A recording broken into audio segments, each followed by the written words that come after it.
Before we start with the show, this video is sponsored by Factor, the fantastic meal delivery service that provides the best tasting meals currently on the market with a ton of various options for you, including Calorie Smart, Protein Plus, Vegan, Keto, and so on. It is a fantastic time, especially in the summer, to aim for a large amount of all of the goals you have going for you, and those goals can be anything from losing weight, bulking up a little bit, or just feeling wonderful and having more free time to do the things you love. And with their amazing selection of options, it has never been easier. So go ahead and head to factor75.com or click the link below and use code Bricky50 to get 50% off your first Factor box and 20% off your next month of orders. That's Bricky50 at factor75.com to get 50% off your first box plus 20% off your next month of orders. Thank you so much for sponsoring this video, and let's get on with the Game Fest.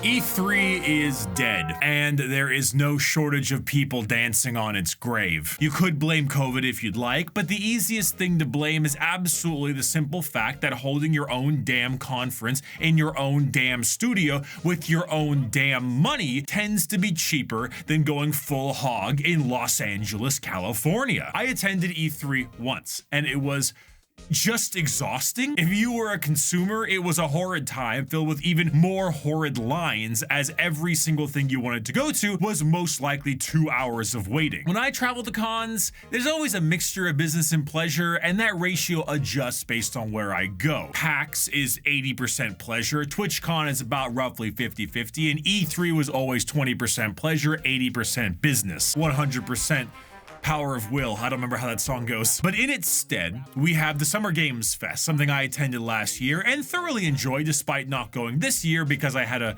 friendly Warhammer tournament planned at my buddy's house like 3 months in advance. I played Necrons. But in the absence of watching it in person or watching it live, what better way to really just reignite the times of old than to do a real, genuine E3 review like the olden days? So let's chat about this year's showcase. Please welcome to the stage the creator of the Game Awards, Jeff Keighley. A fascinating thing to start off with is that Jeff Keighley shows off the top selling games of 2024 and really hammers in the importance of indie titles and smaller developers, something he was generally criticized for not doing in the VGAs last year. Looking at the games, it is pretty amazing seeing the titles up there. It's unfortunate that current Game of the Year Balatro isn't #1, but it has time to catch up. The show starts off relatively relaxed. You begin off with the Lego Horizon spin-off game, No More Room in Hell 2, and a Harry Potter Quidditch title. The Lego Horizon really threw me. It's neat, don't get me wrong, but I was never really a huge Horizon person, and I just did not expect a Lego game to be part of that IP. I'm not a particularly big Harry Potter person either, so the Quidditch games seem like it'd be fun for those who are big into that universe, but not something for me. No More Room in Hell 2, though, is something that has always been on my radar, though I've never actually considered pulling the trigger on it, at least not yet. That said, it is the source of arguably my favorite Discord video of all time. Oh, child! Then there was whatever this is. This is one of those games that I have no idea what it could possibly be about. However, there are two weird rat things smoking a blunt on the beach after escaping from a jail, so that's that. The main thing is that it is a solo developer, so I kind of think it might have those Lethal Company levels of popularity to it if it's as goofy as it is to play. What I find to be rather humorous is that Star Wars in terms of video games hasn't quite reached the level of sheer cope and pain that a lot of people are experiencing in the actual movies and TV shows part of it. Somehow Palpatine returned.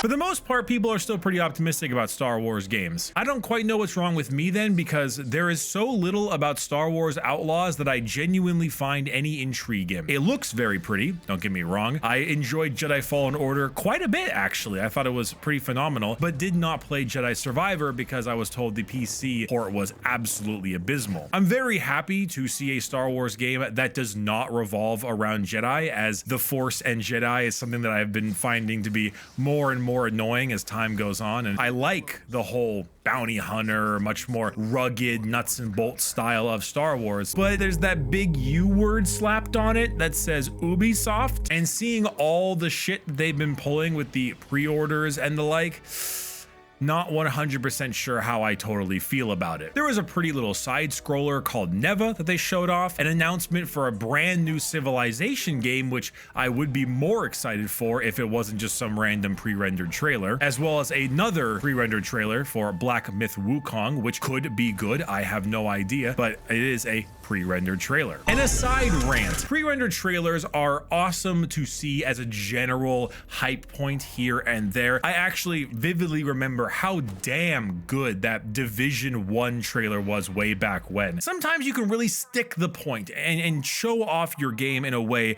that genuinely provides that level of hype, that excitement of whatever new IP or concept you've got going on. The Blade game from Arcane did exactly that, but for the most part, whenever I see some big trailer like this, I always assume that it's either an announcement trailer or completely not indicative of the actual game. Another Civilization game is amazing. I love Endless Space 2, and it actually got me really into the 4X genre, but just an announcement that it exists doesn't do anything. They showed off a new VR game called Asgard's Wrath, which actually looks like it might be pretty good despite me not being huge into VR. The Once Human survival game got a little bit of hype. Again, a lot of this is pre-rendered, but they shoved in a little bit of in-engine stuff near the end. And of course, we got our monthly Space Marine 2 trailer, which, oh boy. Okay, here's gonna be my sort of rant on Space Marine 2. I get asked all the time about my thoughts for the game, because obviously Space Marine 1 is a hyper popular Warhammer game, and for a lot of people, the only Warhammer game they ever played, because it was a genuinely generic shooter that came out in a sea of generic shooters, but it was Warhammer. It's a game that I wholeheartedly believe is looked at with a massive amount of rose-tinted glasses, but it was also just of the time, so I'm okay with letting it slide. We get brand new Space Marine trailers every month or so, whether it's the Warhammer Skulls event, this one specifically, some VGA thing beforehand, and they keep showing off very small bits of gameplay. The Warhammer Skulls event was actually pretty neat. It showed off the classes you could play as, the multiplayer allowing you to customize your Space Marine, Loyalist, or Heretic. It actually was a decent presentation, but for the most part, everything that we've seen of the game are small 5-second stints of something getting shot or punched or blown up, which is good to sell for a game. But it also makes you wonder why you aren't seeing a whole lot more. The game also received a massive delay of about 9 months. This reminds me a lot of a prior game, the Callisto Protocol, which had a lot of hype behind it, but did a very similar thing. Barely showed off any of its gameplay, any of its trailers, and mostly just some atmospheric stuff, short stints, or cutscenes. Callisto Protocol's biggest issue when it came out was that its gameplay was absolutely abhorrent. And so I am not as hyped as the average person might be. I am decently skeptical of Space Marine 2. I hope it'll be good, but I've always looked at 40K games with a bit more of a harsher eye. I don't love it more because I'm a fan of the material. I actually am more critical on it. So here's hoping it'll be good, but it is another trailer that shows us basically the same thing we've seen all the time. You can punch a card effects though in the face. That's pretty neat. Moving on, there was a new JRPG called Metaphor that I don't understand at all, and I think I was having mild anxiety attacks as I saw all the menus. There's a new Batman game, and the humor of listening to him say Arkhamverse and then MetaQuest, and just the immediate switch off of the audience. Now we're going to jump into the Arkhamverse. Batman Arkham Shadow is a MetaQuest 3 exclusive VR game coming later this year. Rest in peace, Arkham fans. You don't get a real game. Your subreddit is gonna spiral even farther downhill. All right, Skater, you know what? You've done such a good job editing all my videos over the years. You can talk all you want about Street Fighter 6.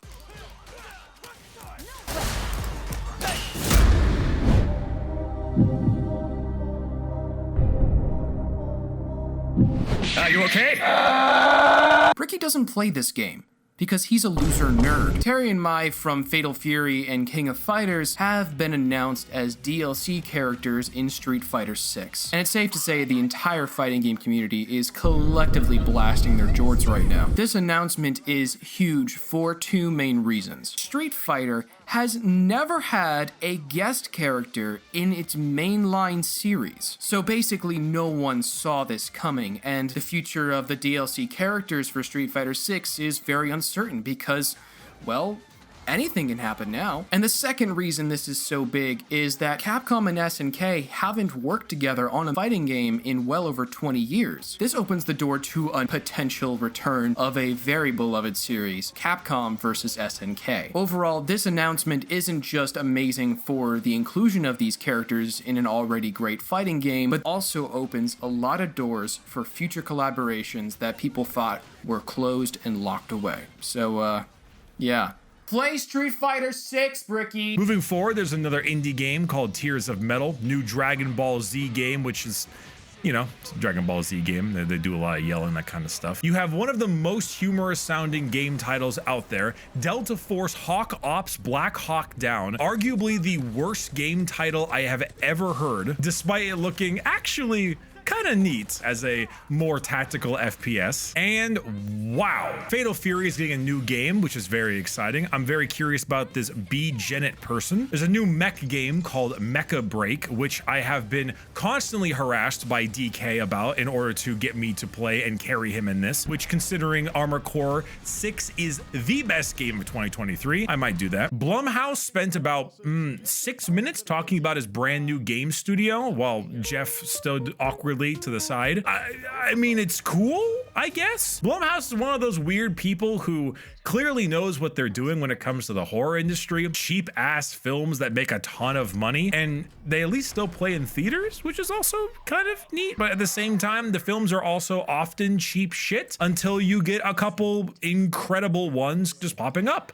So maybe they'll get something similar. Video game budgets have ballooned to such a massive amount of money, and movies have done the exact same, especially with the blockbusters during the main heyday of the Marvel era. So if he takes a similar approach, cheaper games that are just really enjoyable, short experiences to turn a profit, I don't think I'm gonna hate that. Power Rangers game, that's cool. There's a Deer and Boy game, reminds me a lot of the people from like Inside, except this might be a little less dark. There's a second Kingdom Come game, which I have heard very good things about, yet have never played it myself. I was always told it's quite janky, but like not in the bad way. There's a lot of things you can do, a lot of options, lots of character building. That whole part is very fun. But then I watched a little bit of combat and kind of put me off a little bit. There is a game called Slitterhead, whatever the hell that means. The gameplay trailer did not do great things for me. You know when you watch a game and the premise looks really cool and looks like it's gonna be really, really neat, and then you see the gameplay and it's hyper stiff and it looks like it's only in 30 frames a second? The game could be very, very good. I might just be a hater, but it definitely does not look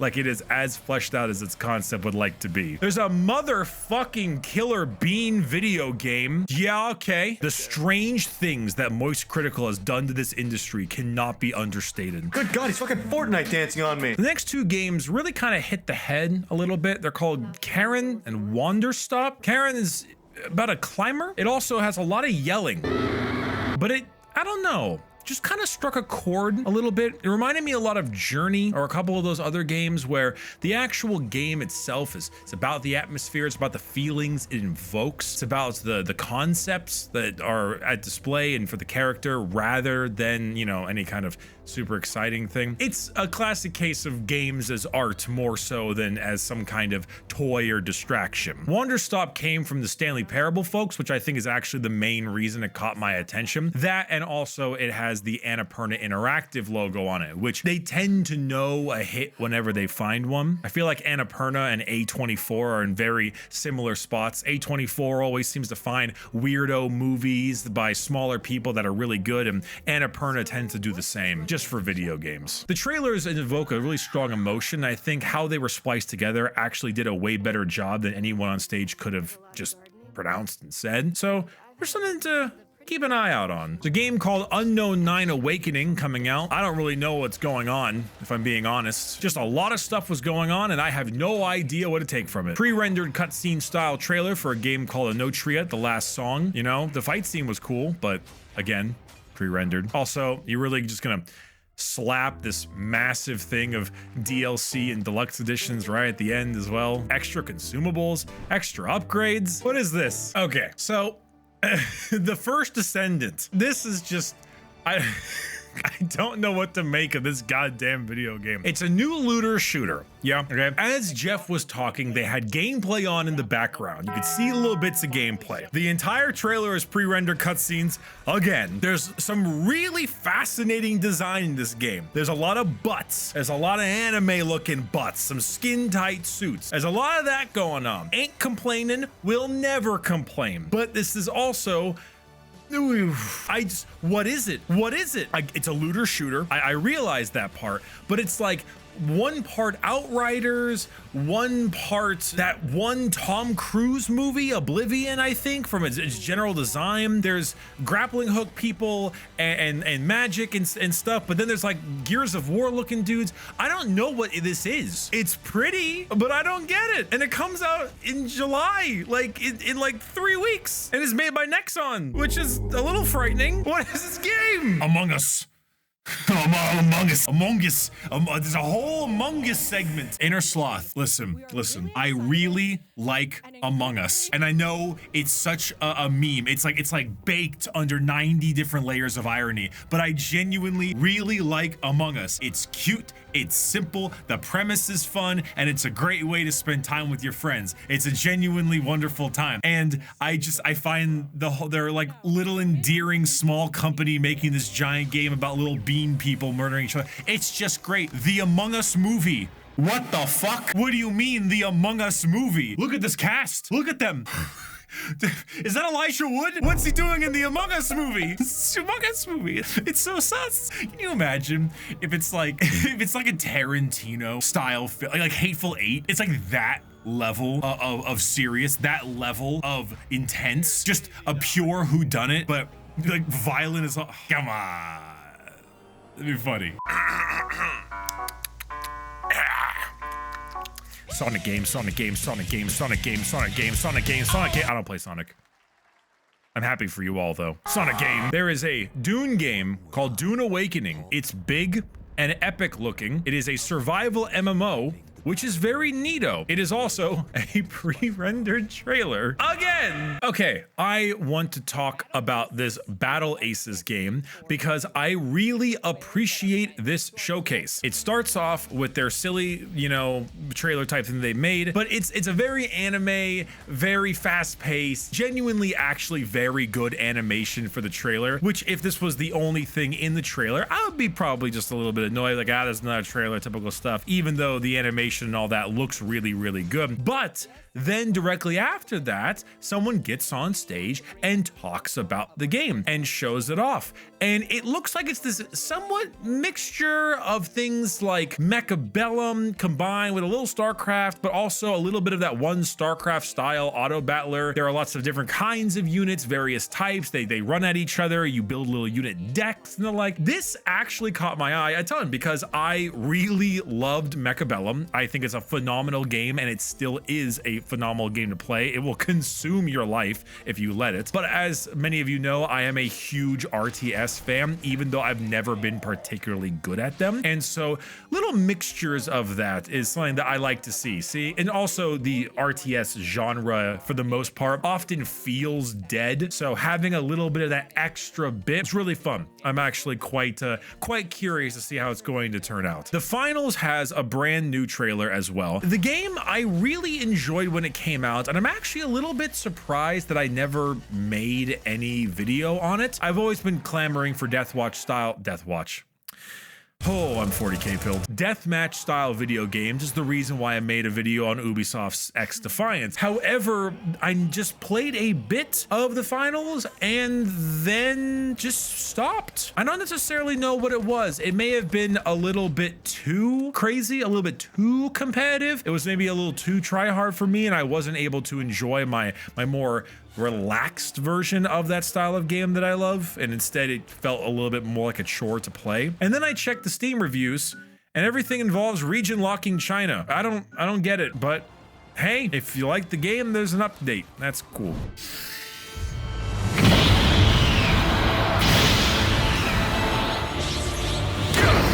Sam Lake, that hack! Look at his stupid ass walking out on stage. Go, white boy, go! Look at him, that stupid ass, dumb ass, genius ass, hack ass looking man walking on stage like that. What's he gonna do? What's he gonna bring? Oh, I don't know. Just a brand new Alan Wake 2 DLC arriving now? Okay, well, crap. A bunch of new episodes for Alan Wake 2, just here and now. All right, totally kept mostly under wraps. I guess we know what my next video is going to be. Thanks, Sam. You can't keep getting away with it. There's a brand new world.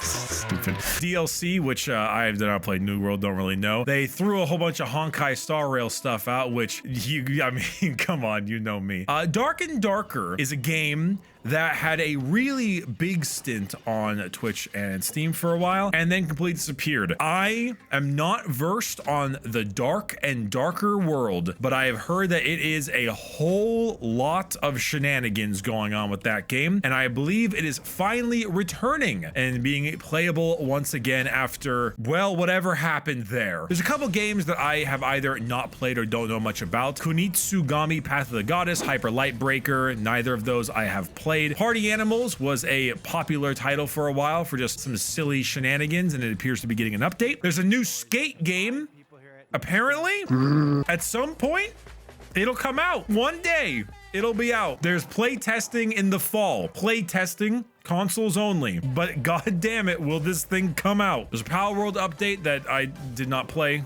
I'm not a Pokemon Pal World person. And Valorant is coming out on console. Listen, this is gonna be amazing for very specific individuals, and I am not that person. I have had my time with the Riot games, and while I hold no ill will, it is a time that I have put behind me. And for the most part, the show ended off with two big things. Monster Hunter Wilds, which got everyone to immediately start simping over one of the random characters in the trailer, and then something called Phantom Blade Zero, which looks like a little bit of Neo mixed with, you know, just some regular Souls-like kind of fighting game stuff, big on parries and that kind of jazz. I will say I really appreciated this trailer because while maybe I'm a little bit tired of Souls-likes in general, despite me being quite hyped for the new Elden Ring DLC, the game was all gameplay, or at least a damn large amount of it. Full-on gameplay, bosses, all that kind of stuff, really actually showing off what the game was, and that's nice. It's a hell of a lot better than a lot of the stuff we've seen at the rest of the Summer Games Fest, and that kind of is what my mind goes to when it rounds out the festival in general. So Summer Games Fest was like, fine. Right, it's okay. It's a lot of pre-rendered trailers, but for the most part, it was fine. There were obviously a bunch of other showcases going on. There's the PlayStation 1, the people who make games, the indie stuff, the PC Gamer Show, etc., etc. I gotta say, while originally this was going to be just talking about Summer Games Fest, that's kind of like the new E3, another company decided to do their own little showcase, and they cooked. Oh, they cooked so hard. So it would be a bit irresponsible of me to not chat a little bit about it. Let's talk about what the hell Phil Spencer pulled out of his ass this year. So the Xbox showcase was fascinating to me because while it seems to me that the usual Xbox stuff was there, I had to remind myself this is no longer just the Xbox showcase. This is the Xbox, Activision, Blizzard, Bethesda, etc. showcase, which makes a lot more sense for why they cooked so goddamn hard. So it started off with Call of Duty Black Ops 6,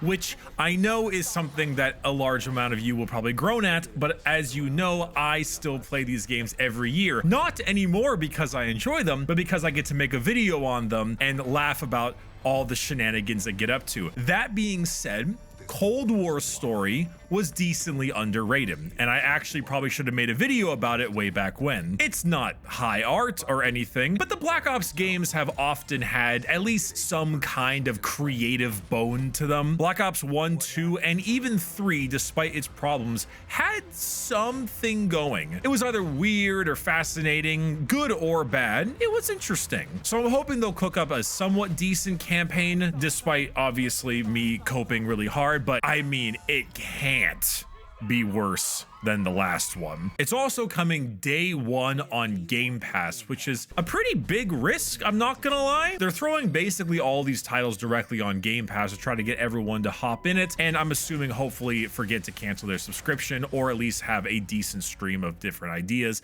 and games to drop. But whether or not it was the right call, I think we're gonna find out. Then they hit you with the hardest trailer of the entire event, a brand new Doom game where you have the most World Eater looking weapon I have ever seen, the Skull Mulcher machine gun, and then there's a spiked chainsaw Captain America shield. It just looks so cool. Doom 2016 is one of the best shooters of the past decade, and Doom Eternal is also very, very good. I didn't like it as much, but it's still quite solid, and this just looks like more of that, but with cooler, more interesting ideas, and I will never say bad things about that. There's a new State of Decay game, never really my cup of tea, but I know a lot of people really enjoyed it. And then you had the Dragon Age trailer. A lot of people assume that I am a huge Dragon Age fan because I am such a massive Mass Effect fan. The videos will come out eventually, I promise. But I was never a giant Dragon Age person. I played the first and second game maybe just one time through and remember almost nothing about them, and I did not play Inquisition. I won't lie,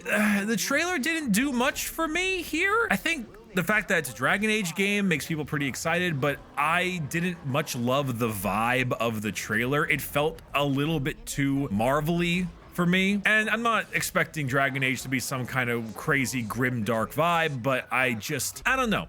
It didn't grab me the way I wanted it to grab me. I'm happy for those that are happy for its inclusion, but I myself am not seeing this as the most exciting release, which is the same thing I can say about the next thing, a Starfield expansion. Starfield is so bad, it was not worth playing after the first 2.5 hours I played of it. I put it down, and I probably never pick it up unless modders completely remake the entire video game, which they might, but until then, no thank you. I have similar feelings about Fallout 76. I've heard the game is significantly better now, and that's great. Really happy to hear that, but I don't know, I've got this kind of grudge to it. It was one of the worst releases of the past also decade, and even though it's better, there's this internal part of me that just was so wronged when it came out. Hopping into it is going to take a monumental change, and I don't quite think we're there yet for me to wipe the stain. However, for a game I'm pretty there for, the next trailer absolutely banged. Soon she'll wake and paint again. Paint a new number, ticking down every year. One stroke, and everyone of that age vanishes into nothingness. Every year she paints again, and every year an expedition departs for the continent with one hopeless mission: destroy the paintress so she can never paint death again.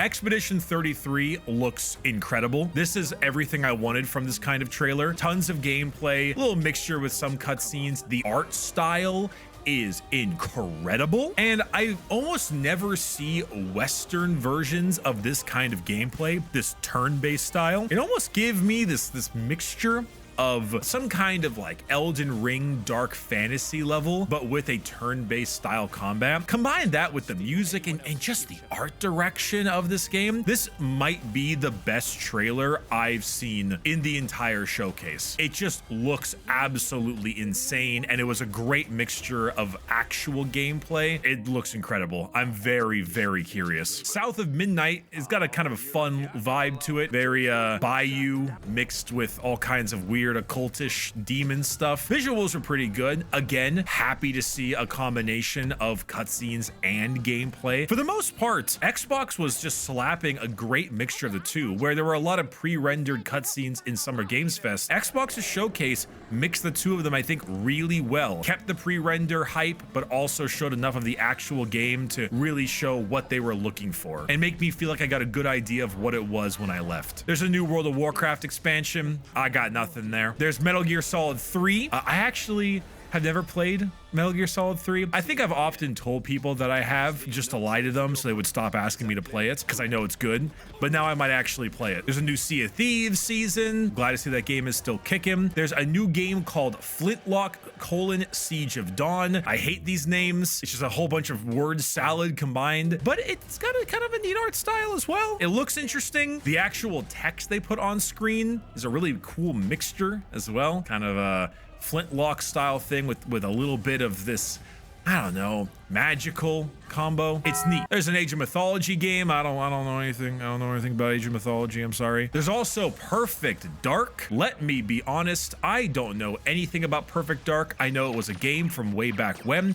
I'm assuming this is like an immersive sim of some kind, but I've never played Perfect Dark, though this trailer looks incredible. The general atmosphere, it feels like this mixture of like Mirror's Edge combined with, I don't know, Dishonored, I guess? I'm not sure what to take from this whole thing, but the game looks incredible. The general atmosphere looks great. The gameplay looks solid. It looks like it's gonna have a lot of interesting themes. Visuals are solid. Just, oh man, I don't know anything about Perfect Dark, but this in particular looks like it can be really fun. There's a new Diablo 4 expansion. There's a new Fable game. That's wild. I don't really know what to make of it, but you know, it's a new Fable game, and like, we haven't had one of those in a really long time, so hopefully it's good. You know, pre-rendered trailer for the most part. For the most part, there's a little bits of gameplay in there, but hey, here's hoping. Okay, there's a game called Frag Punk. Again with the names, goddamn you.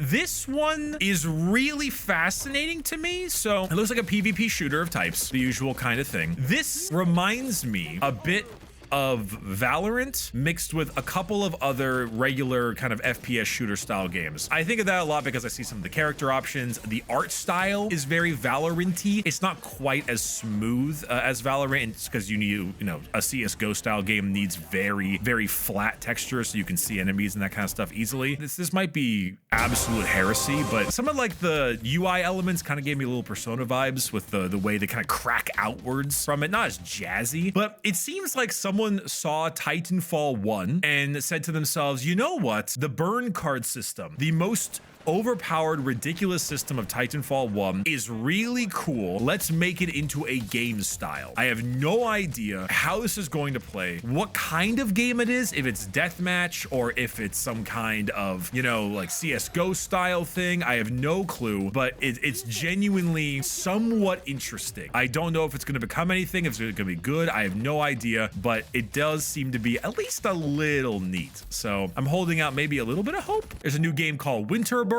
which seems very cute. It's like one of those classic little indie games. Seems kind of fun. There's a game called Mixtape. I'm not quite sure what to make of it. It kind of gives me a little bit of like a Life is Strange vibe to it all, little teen drama type thing. But it's also got like I don't know exactly how to describe the art style of it, but it's very colorful. It's very pretty. It's definitely the games' art crowd in this one, and I don't know. I'm not sure what to make of it. Consider me tentatively curious. I'd love to listen more to the trailer, but hilariously, YouTube has completely censored the entire game because it has copyrighted music on it. Love you, YouTube, never change. There's a new Microsoft Flight Sim. That's just funny to me. Everyone loves that game. I don't know what I'm missing out on. Elder Scrolls Online is getting an update. That's cool for them. I don't play it. There's a new Life is Strange game. So I'm like a Life is Strange hater. I despise these video games. I find them very annoying. I'm very much a hoity-toity games' art crowd. You've seen me with my Alan Wake stuff. I do not like these titles. I find the main characters so incredibly infuriating, and they're awful to deal with. and I do not like them. So maybe this one might be a little bit better. I don't know. We'll have to see. But holy hell, there's a really long segment for Indiana Jones. It looks kind of cute. Choo-choo, choo-choo. It's an Indiana Jones game, you know. It's either going to be really bad or really fun. I don't quite know. It's not a lot of gameplay, and the gameplay that's shown is not great looking. It looks really stiff. Maybe it'll be fine. I don't know. I'm not quite sure the vibe they're going for. It could just be one of those teeny bits of gameplay, but linear story experiences. So yeah, I don't know. We'll see. Mecha Break, mech game again, Mecha Break, big mech game, PvP mech game. I want to play it. It looks good. I'll probably play it. I'll probably play it. I'll play it. Wu Chang Fallen Feathers. Souls-like. Looks pretty. Neat art style, cool enemy design. Gameplay looks pretty neat. Very like a Sekiro style. I think a lot more than your traditional Souls-like. I'd be happy with another like Sekiro style game. I'm a little burnt on Souls, as I've mentioned before, but that of all the games was really fun. So I don't know. It was different compared to the average Souls game. So maybe I'll try that one out. Okay, so there's Avowed. And at first I was like, oh, this looks like that one EA game that flopped. That was like totally okay, but wasn't okay enough. Like Immortals of Avian or whatever. And, you know, visually looks kind of neat. You got spells, you got a big book, all that kind of stuff seems really fun. But I didn't really know what to make of it. I gotta be honest, the way the first person stuff was being shown off, I kind of thought it was going to be a VR game. But then they kept popping over all of the text on the screen during it. And it gave me the same vibes as Annihilation, the movie, with the weird like mold dude that was stuck to the wall. And I was like, oh, it seems kind of neat. You know, it's a cool thing. And then I saw Obsidian Entertainment on the bottom right. Like, holy shit, it's Obsidian. Are they doing... They're not doing like Outer Worlds? No sequel? So I immediately became more interested because I'm a giant Fallout New Vegas simp. So here's hoping. Speaking of Fallout style games, Atomfall, very Fallout-y. Very Fallout-y. Looks kind of fun. Gives me a little bit of like a classic Fallout mixed with like maybe a little Atomic Hearty kind of thing. Got a neat design, an old like retro sci-fi. I'm not gonna lie, there's a new Assassin's Creed game. I could give a shit. Moving on. Stalker 2. I'm not sure what to feel about Stalker 2. On one hand, it's Stalker, right? It is a version of the original cult classic video game that's gotten a bit more mainstream. And it kind of almost feels a little bit more like a Metro thing. Like it feels more Metro than Stalker. But like, how do you follow up Stalker? That kind of game is just so specific. And I don't want to be like a doomsayer or anything, but that's a hard thing to follow up. So I really hope Stalker 2 can pull it out. I really hope they know what's up, but it's a tough one. And well, I gotta be in person to save the best for last.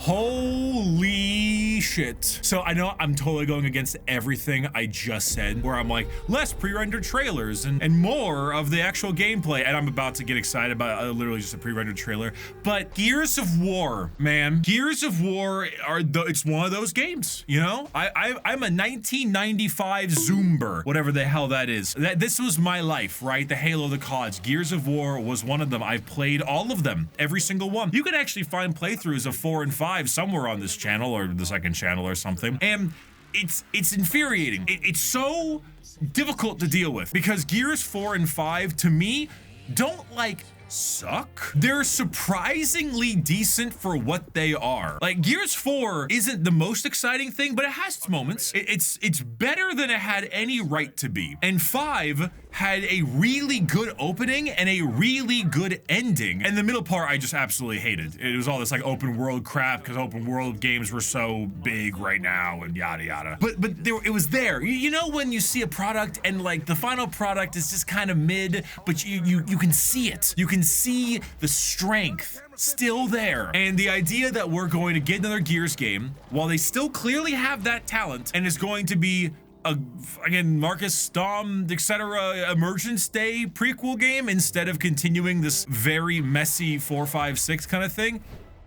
I'm not complaining. That is genuinely very exciting to me. I'm genuinely curious. When it comes to Xbox properties, Halo Infinite is pretty fun right now, but they handled Halo Infinite absolutely terribly. And Gears, I have no idea what they've been doing with Gears, but that's a property that they need to bring back, and I'm really hoping it'll be decent. So that's my little review of these showcases. There's some other interesting stuff here and there kind of bopping around, but for the most part, Xbox and Summer Games Fest, Phil and Jeff, the two of them really had some pretty neat stuff. Jeff, the show was okay. I will say, compared to the video game awards, it's a lot better. It felt like it had a good pacing to it, wasn't too long. It just generally felt like it was a much better ran event, and that part was really damn cool. Xbox just cooked so goddamn hard. Almost everything on offering was interesting. There's a lot of talk right now about Xbox and this ecosphere and where they stand and the business plans and strategies they've been utilizing, but I'm not gonna lie, when it comes to the games they have on Showcase now, that's impressive. Maybe that's all they need, you know? Maybe you just need really darn good titles, which sounds obvious, but like, anywho, thank you for watching. This is a super laissez-faire video. If you'd like, you want to come by next week, most likely next week, we'll have the Alan Wake DLC review. Hey, let's go. I'll see you then. Come on. Obviously, you're a skater.